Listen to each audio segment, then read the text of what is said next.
یو څو اسباب برته بیان کړم چې دا صفات ته بزن کې راوستو الله بر سره محبت وکړي. د ټولو نه اولنۍ خبره د الله د پیغمبر تابعداري کوه، الله بر سره محبت کوي. سوچه تابعداري د پیغمبر صلی الله علیه وسلم کوه، او چې کوم ځای کې د پیغمبر خبره راورسي نو بیا پکې مذهب او کتاب او مولا او دا پکې مه کوه، ډایرکټ په هغې باندې عمل کوه. قل ان کنتم تحبون الله فاتبعوني، که تاسو د الله سره رښتینې محبت کوئ، که تاسو ورسره کوئ نو تابعداري د دې پیغمبر وکئ، نتیجه به دا راوځي یحببکم الله، الله به تاسو سره محبت وکړي.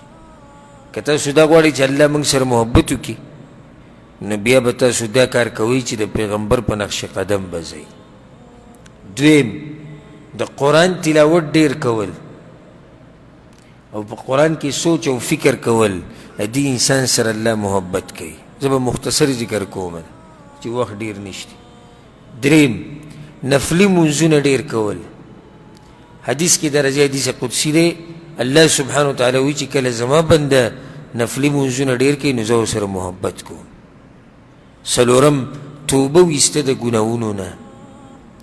پنځم ځان پاک ساتل د هر قسمه ګندګۍ نه، که هغه د شرک ګندګي ده معنوي او که هغه ظاهري ګندګي ده، صفا کپړې اچول، صفا سوتره ګرځېده، الله له داسې انسانانو سره محبت کوي. ان الله یحب التوابین ویحب المتطهرین، الله محبت کوي د هغو سره چې صفا سوتره ګرځي. شپږم کار به دا کوي چې ان الله يحب المحسنين، احسان کول، ښه کول او ښایسته عمل کول. وم صفت د مور پلار سره ښه کول، الله به سره محبت کوي. اتم د الله ذکر ډیر کول، الله به سره محبت کوي.